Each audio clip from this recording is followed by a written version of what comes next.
Welcome రషీదాకి kitchen మే welcome. ఈరోజు మీ అందరి కోరిక పైన నా కిచెన్లో క్యారెట్ హల్వా చేస్తూ ఉన్నాను, చూడండి.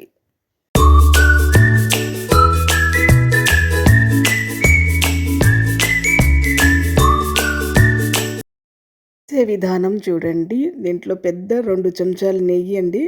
చూడండి, నేను వేసాను. 9 కేజీ క్యారెట్ తురిమానండి, బాగా కడిగేసి. దానికి 6 కప్పులు వచ్చిందండి మెజర్మెంట్ కప్పు నుంచి. చూడండి, 6 కప్పులు వచ్చింది.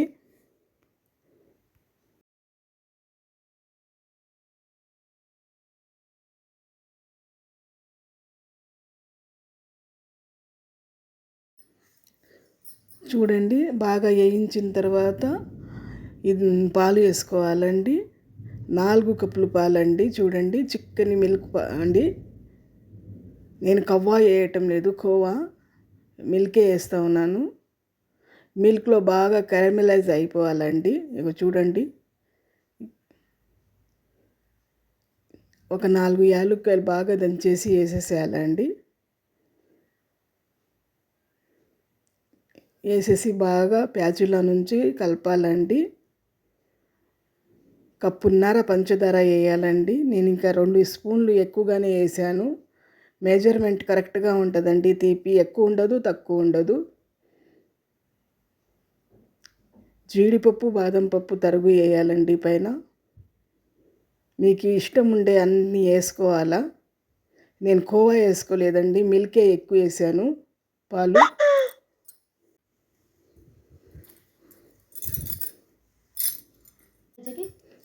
చూడండి ఎలా కలుపుతున్నాను. ఇక షుగర్, మిల్క్ అన్నీ బాగా కలిపేసి క్యారమెలైజ్ అయిపోయిన తర్వాత ఇగో మూత పెట్టేసి ఒక 5 నిమిషాలు దమ్లో పెట్టాలండి. చూడండి ఎలా కవ్వ పైన వచ్చేసింది. డిష్లో తీసుకోవాలండి. గిన్నెలో బాగా తీసుకొని పైన జీడిపప్పు, బాదం పప్పు తరుగు వేసుకోవాలండి. మీ పిల్లలకి, ఇంట్లో పెద్దవాళ్ళకి, అందరికీ ప్రసాదంకి అన్నిటికీ పెట్టుకోవచ్చండి.